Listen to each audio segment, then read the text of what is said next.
Help. Okay, yeah, I've got it's setting it up. I've just got to find my Zoom now. Okay, setting up your Facebook meeting to go live. It's still going, and redirecting to live. Okay. We are now live. Okay, so we are live on Facebook, and again, it's a lovely Saturday. Well, it was lovely. It's raining down in sunny Salisbury, but we're in Florida. Are we in Florida at the moment? Our special guest, is that correct? Yeah, our special guest today is Karen Merry, which is a good time for the year because everyone wants to be merry after such a dismal year. So we're going to hand you over to Karen Merry, and we want to find out who Karen Merry is, and she's going to tell us all about herself. So, hello, Karen. Hi. Okay. So, Karen, who are you? And tell us all about yourself. And you know what got you into whatever you're doing. What first of all, the difficult part is what is the name of your company? Because I can't say that.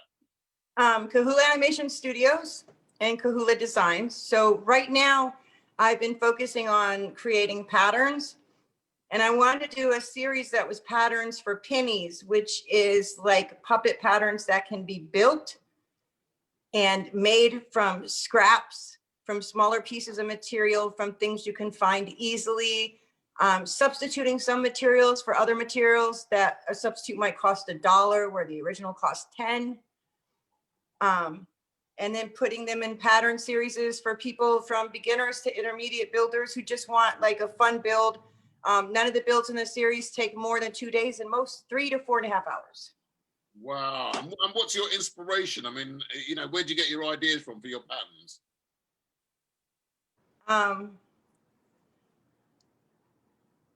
You know, sometimes I have to monitor what I say, and I just caught myself. No, but just I don't know. I start building the puppet and it builds itself. Okay, and what's your background? Medication helps too.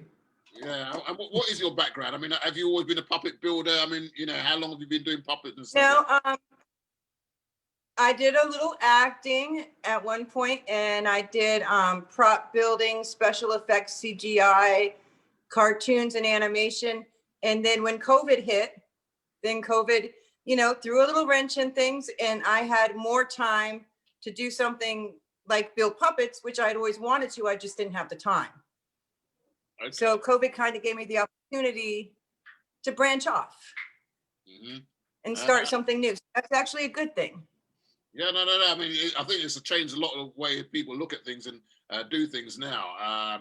So, I mean, I can see at the back of some of your designs. I mean, can you show us some of the stuff and talk us through, you know, why you've come up with or done these sort of puppets? Okay, let's see. Maybe we'll start over here. This is Shroom. So he's part of the Into the Woods series that I created. Mm-hmm. And what's Into Out of the Woods? Sorry, what's that all about? Okay, so I'm creating series of patterns, 3 patterns in each set. Mm-hmm. So this one and this one go into the Lost in the Woods series. So this is the Sunshine. Mm-hmm.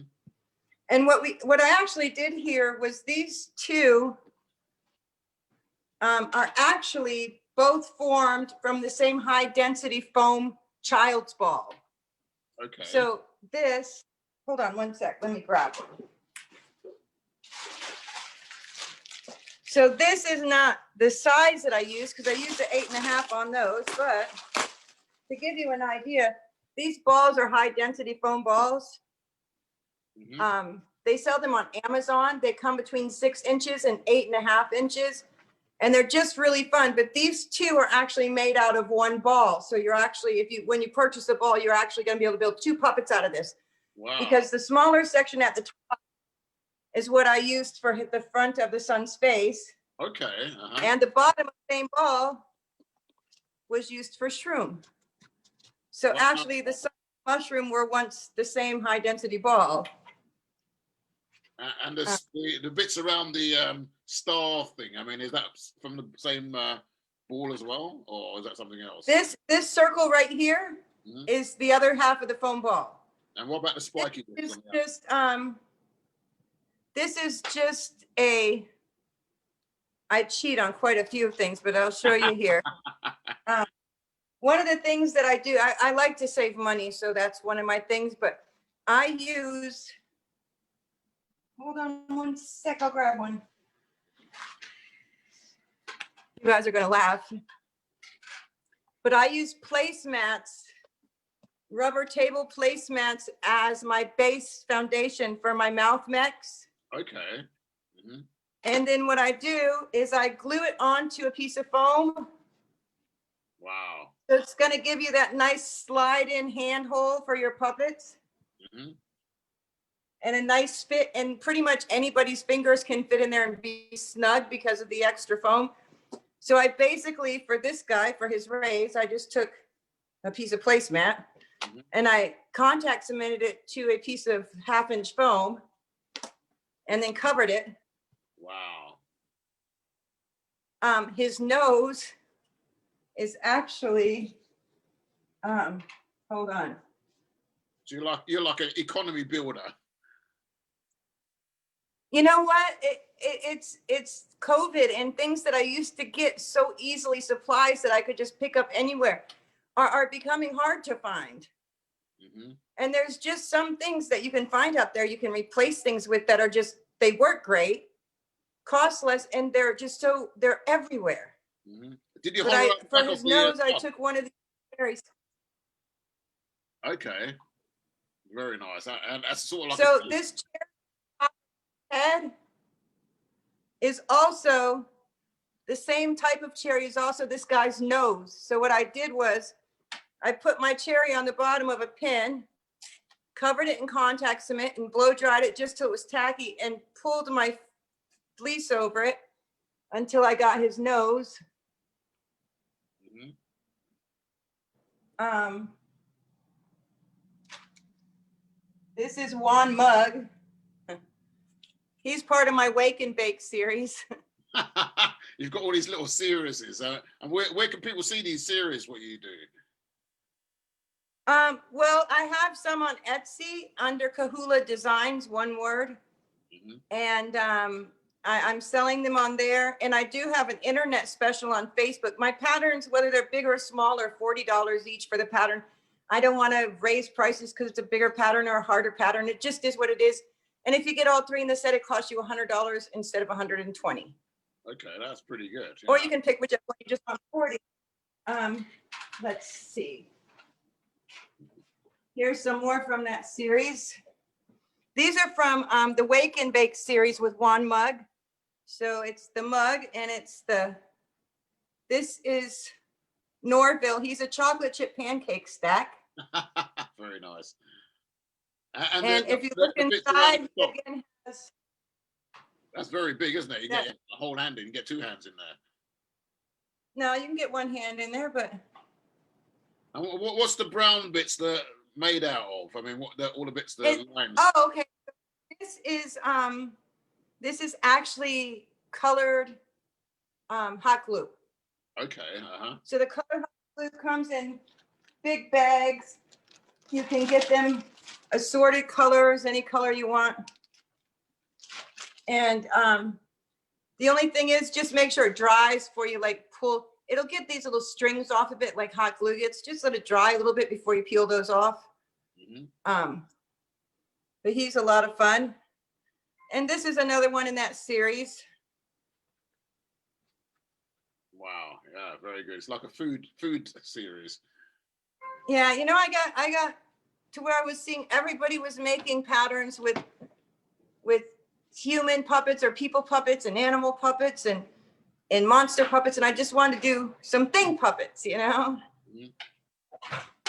What's the most unusual thing you've made as a thing puppet? As a thing or as a puppet?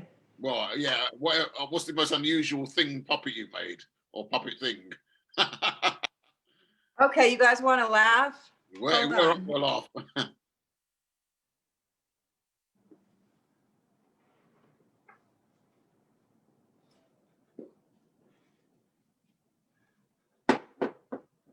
This is my rabbi. Oh, wow. I like this skull cap. Yeah. He's a little odd, to say the least. Mm-hmm. And what was the purpose of building the rabbi?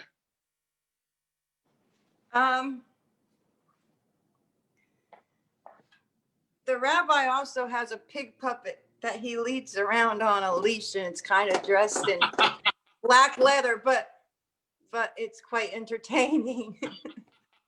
Very controversial as well, I would think. But you know what? Right now I'm working on adult-based puppet stuff, so it is kind of controversial, but it's just really meant to be fun, to help people have a little bit of fun, you know, right now, especially with COVID and people are losing their loved ones and people they care about. And we're just trying to have some fun. You know, with kids shows, we have to repeat important things 3 times. Mm-hmm. And we promised on this show we would not say the same thing 3 times. Yeah. So you know, when you do a children's show, you always repeat yourself. And now we're just kind of people who are getting old enough to where we don't have to really worry anymore. And we're just going to have fun with it and do crazy stuff. Yeah, yeah. So are you a ventriloquist or a puppeteer? I'm not a ventriloquist. And I'm not a, okay, so puppeteers are people who man puppets and build puppets. So I build puppets. So I'm a pod, which is a puppet god. Mm-hmm. I create puppets. Okay, so you actually perform with the puppets, so not as a ventriloquist, but as a puppet person type thing in your shows. Oh, only for fun. Only for fun. And I will be on the new show probably. And we're going to work it to where for the new show, the whole season will be just puppets. And then in the season finale, every season we'll pull in the people from behind the scenes and mix the people with the puppets. For instance, we have a skit that's being written now, a script where the puppets and the people are in a game of spin the bottle. Okay. And I'm going to be I'm going to be put in a closet for 3 minutes in heaven with the puppet. So it could be quite interesting.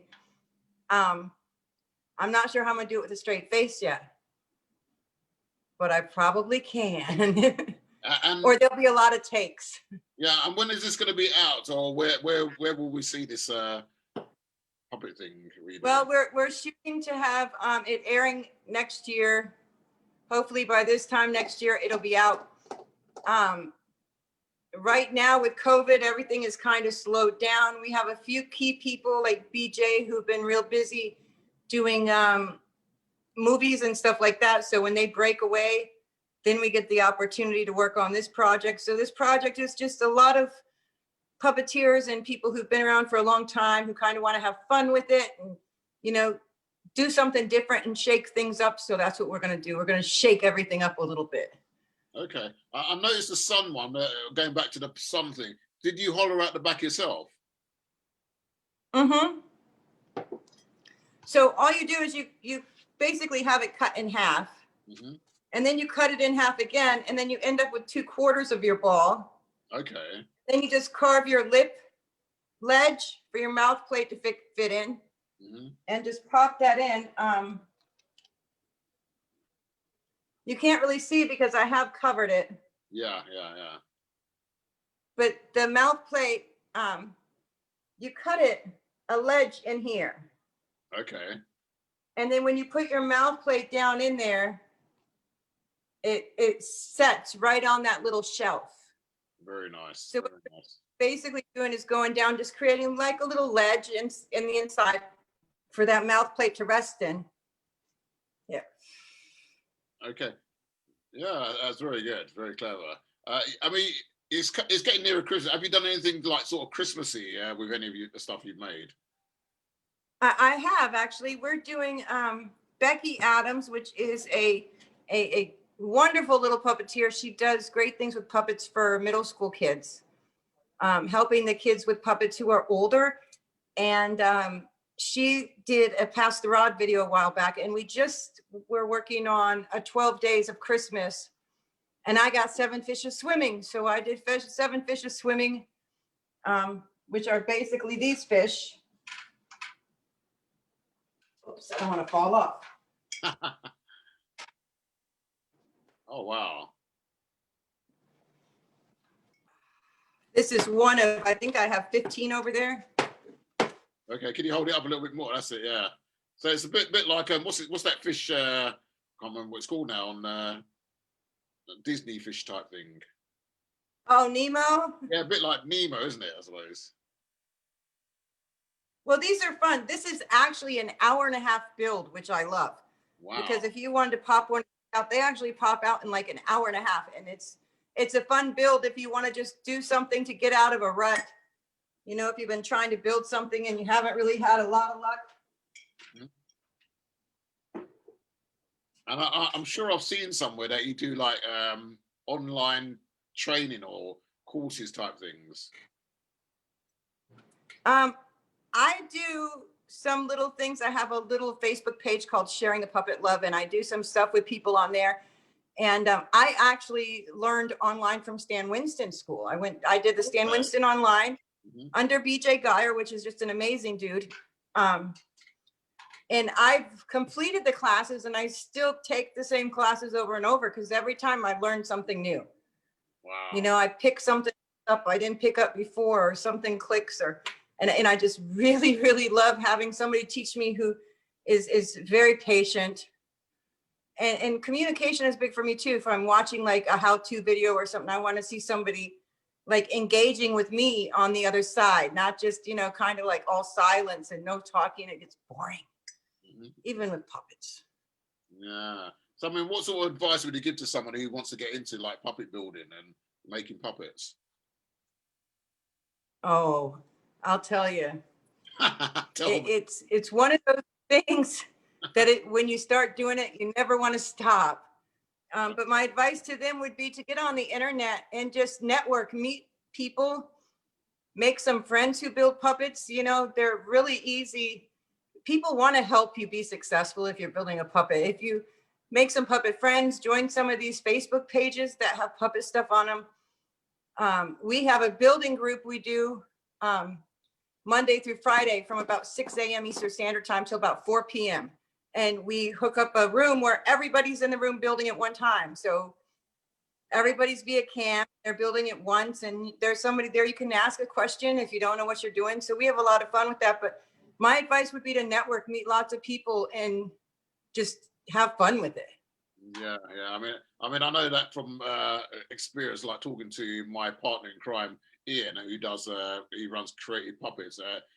You know, I try and make my own little puppets. I always say, Ian, can you tell me? And he said, oh, I would get such and such and such and such.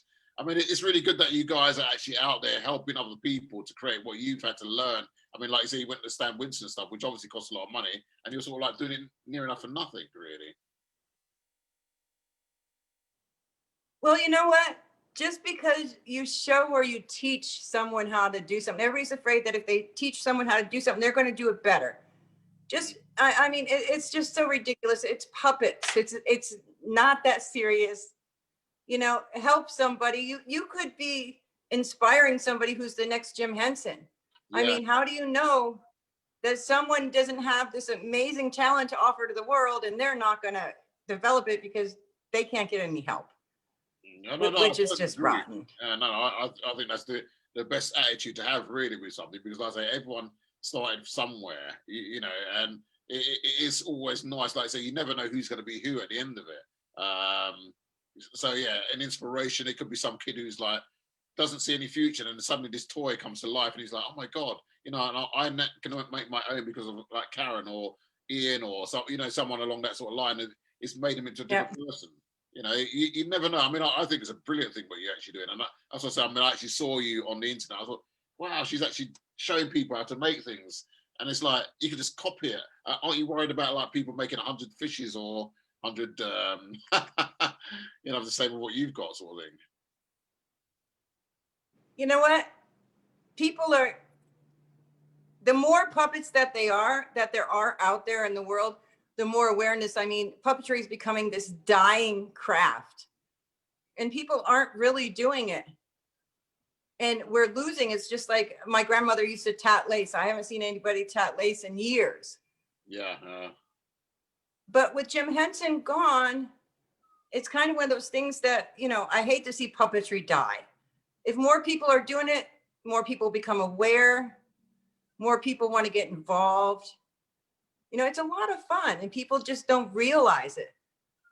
Yeah, I mean, I think it's good that we've got the younger generations getting involved with it. I can't think of the girl's name now. It was quite big in America, the young girl. Oh God, she's everywhere now, and she's Darcy Lynn.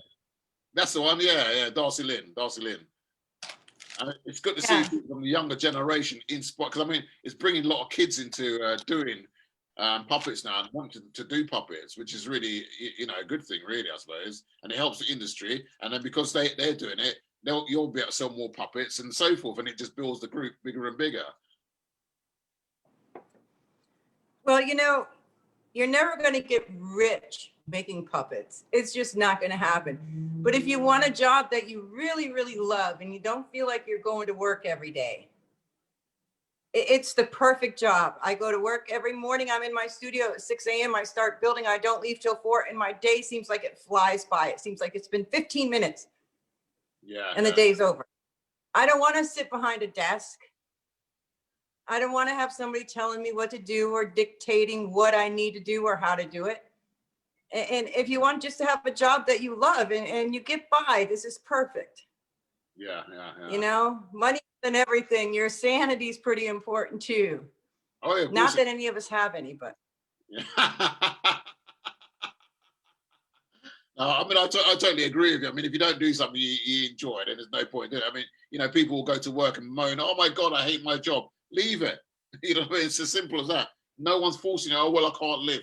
You will live. You will get through, because there's people like yourself and other people, silly people like Ian with his little funny glasses on. You know, there are people making a life out of nothing, really. And you know, you're a prime example of that. You've decided that you want to make puppets, and you've just gone out and done it. I mean, yeah, you may have come from an animation background, but it's still this situation. You could have gone the other way and said, "Oh my God, I'm going to give up now because I'm not going to do anything because I can't do anything." But you've decided that you're going to go into even deeper and create, you know, really nice, fun puppets. Well, I'm trying to like break. I'm trying to break away from the puppet norm. Mm-hmm. Build some that are different, that are unusual, and maybe not. You know, sometimes I'll go on the internet and I'll search for the type of puppet I want to build before I build it to see if there's a million of them. Yeah. You know, because I really want to build something that has a million. But, you know, with things that are inanimate objects, there really aren't a lot. So I've been having a lot of fun with those things, you know. I'm hoping to be able to start a few programs. I do have one program called the Retired Puppet Adoption Agency, which is retired puppets that basically go to puppet doctors or puppet nurses and get fixed up a little bit, and then they go out and they get adopted by kids that want puppets. And hopefully by this time next year, I'll have a chance to do some puppet building classes for kids and special needs adults. Very nice. So I'm hoping that works, but I'm not really sure right now. It's kind of, there's a COVID thing going on, so it's a little bit shaky. And a lot of these organizations aren't really putting any funds into the programs right now because of COVID, but I'm hoping next year maybe we'll be able to do that and offer like a Saturday or a Sunday class for people who, you know, it's very relaxing, really. Yeah, no, that sounds like a brilliant idea, and it's a really nice thing to do as well. Like I say, I mean, these people are in positions where they can't actually do anything, and then someone like yourself comes on and says, "Look, I'm going to give you." It's like a mini workshop for them. You know, they may learn how to do. Let me just get rid of that phone call. I've just got to turn my phone off. Silly me. But you know, people are in those sort of places stuck in 4 walls. No one visits them, or they might get the odd visit. But something fun like make something. You know, it's got to be an inspiration for these people. It's a good thing. I have to say, I'm a little nervous. This is my first time doing this, so I'm just a little bit nervous. Yeah, don't worry. It's my 500th time, and I'm still nervous. And that's why Ian's not doing it, because he's even more nervous than I am. No, but Karen, honestly, puppet people tend to be a bit of a hermit. So I guess I'm kind of turning into one of those kind of sheltered people, or, you know, I build pretty much nearly every waking hour, except for on the weekends. So yeah. I tend to get a little bit like shut in, and I have to say, okay, now I have to go out and do something. I'm just looking at Ian. I'm just wondering, have we got something for a question in there, Ian? Is that what you get his voice back I up? just need to unmute myself, sorry. Not a question as such as yet, but a question I'm going to ask, which I think people watching, some of the viewers may well be thinking, but not everybody likes to ask questions, is your puppet patterns. At what level would you say people need to be, Karen, to start doing the patterns? Can they literally go into a shop and buy the foam balls and then get home and then kick off and make it? Well, obviously from to town, because that's what you. What's the word? I'm trying to think of a kind of pushing, which is absolutely fantastic. The foam balls are really so far just into the sun and the shroom pattern. I used one for squeeze, but that he has a carved face, which is a little different. But I buy some on Amazon mostly because they come to my door, but you can find them in the toy section at the toy stores. And if you can squeeze, but your hands don't squeeze all the way in, like you don't want it to be too soft, then it's a good ball. It's good to use. All the rest of my materials are probably all from stores, and a lot of them from Walmart or Joann's. And as far as like the levels go, like Juan Mug, I would say he's a 2.5 to 3 hour build for a beginner puppet builder. He's very easy. And pretty much most of my patterns, I tried to introduce something into each series. This series, which was the Wake and Bake series, I tried to introduce a few different things, incorporating 2 colors, which is easier to see on the other one, using the colored hot glue. On this series, I tried to incorporate using the high density foam balls along with shading. I don't know if you guys can see that. Let me get a different head so you can see the shading techniques. I like the head you've got on at the moment. That's my best joke for the day. Yeah, comedy is very difficult, Owen. Okay, well, shading, I don't know if you guys can see this guy. Okay. He's all shaded, and he's shaded with pastel sand. So when I shade with pastel sand, I moved everything around when I started this morning, and now I can't. So, Karen, if you don't mind me asking, last week we had Galia on, and she does, with the patterns, she does workshops as well. Have you thought of that? Because they're maybe 2.5 hour builds. Have you thought about in the patterns, giving the option that maybe once a month you're going to have a workshop and people can join your workshop and work through the pattern as well? Do you think that would benefit people? I've thought about it a little bit. Right now I have a open messenger policy, and anytime somebody gets a pattern, if they have any questions, they can, message me, and I'll set up time to sit with them live on cam and maybe help them with whatever it is that they're stumped with. But for the most part, my patterns have step-by-step photographs of each step. And then there are some videos of building on my group as well. So people can just basically, contact me if they have a problem. I'm happy to get on cam with them. I build all day long. I might as well get some company while I'm doing it. Yeah, I'm sure it's a lonely profession, as I can see from Ian as well. He always seems to be on his own. He claims he's got a wife. I have lots of friends, and they don't talk back. They don't borrow things and return them. Yeah, if they start talking back, you've got problems. Yeah. But I got them here. Hold on, let me grab this one.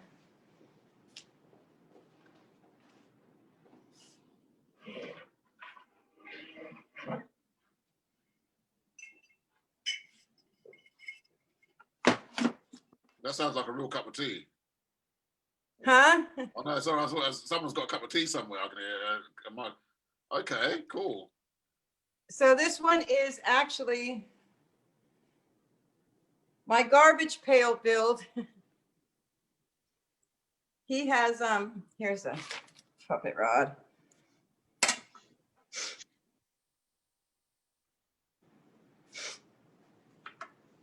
Oh, well, if I can get the dang puppet rod in there, I'll be doing much better. But he's a garbage pail build.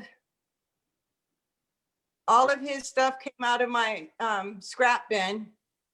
Oh, wow. Very creative. So, you know, it just, there's a whole lot of puppets going on over here. I got to tell you what. And what'd you do with all And of I them? got, You sell them? Or what'd you do with all those puppets? You just make puppets non-stop?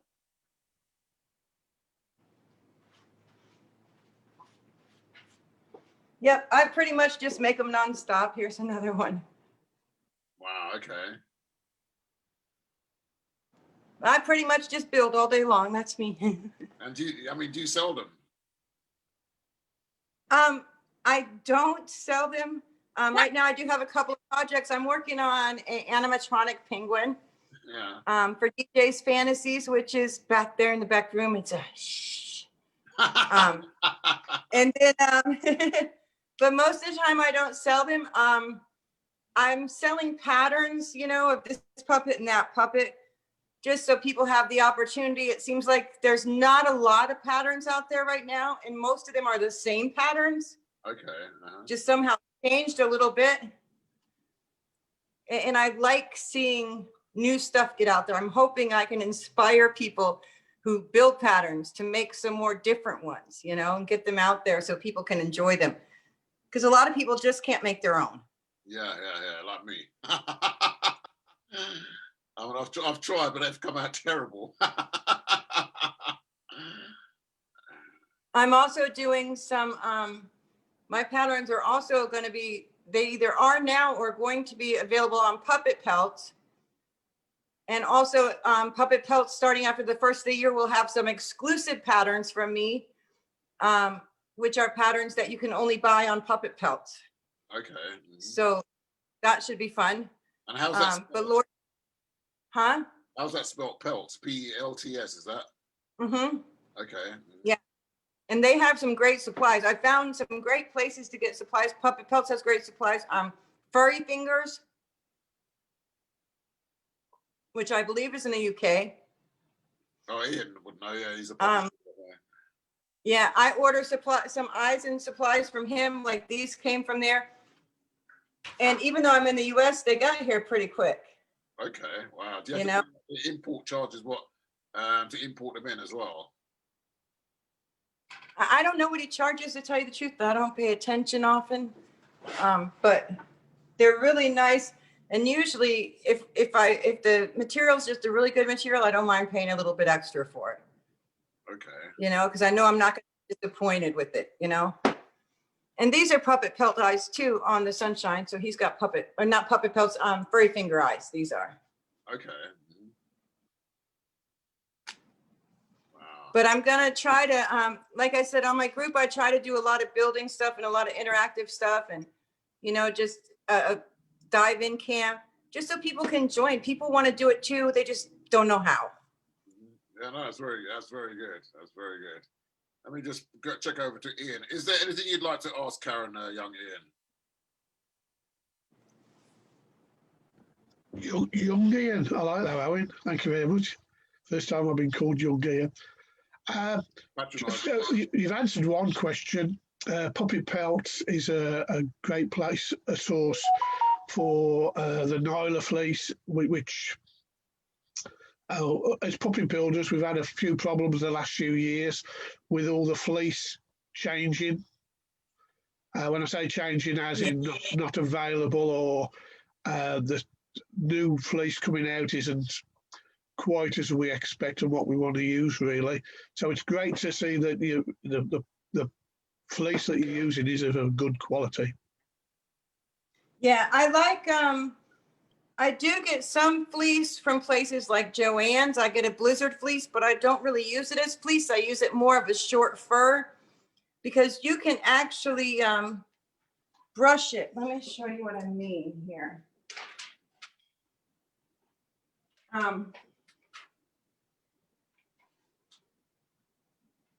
This blizzard fleece is nice because you can actually brush it. Okay. It actually comes out looking like a short fur. And it's really easy to like Muppet stitch into your other color. You know? So that's a nice one to have too.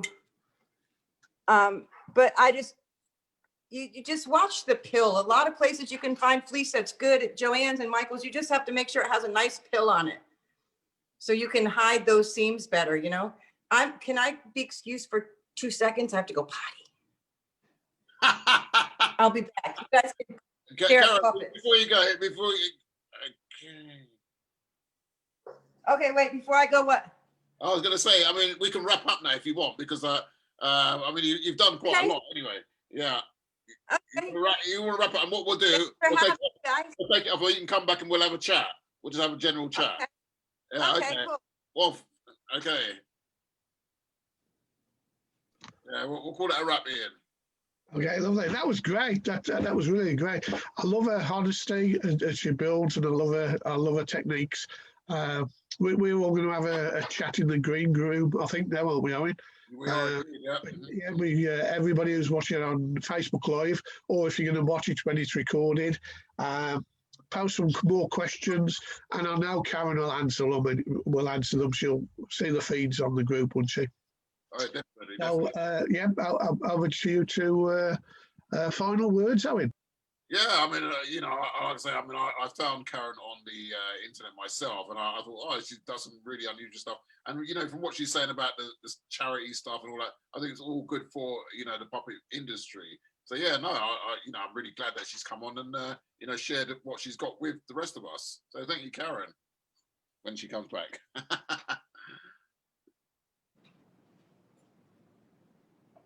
How do you like it down there, Paul, in the little house down there? You need to kill the live, Owen. I can't do it as co-host, sorry. Oh, okay. Oh. It's the Bill and Ben Show.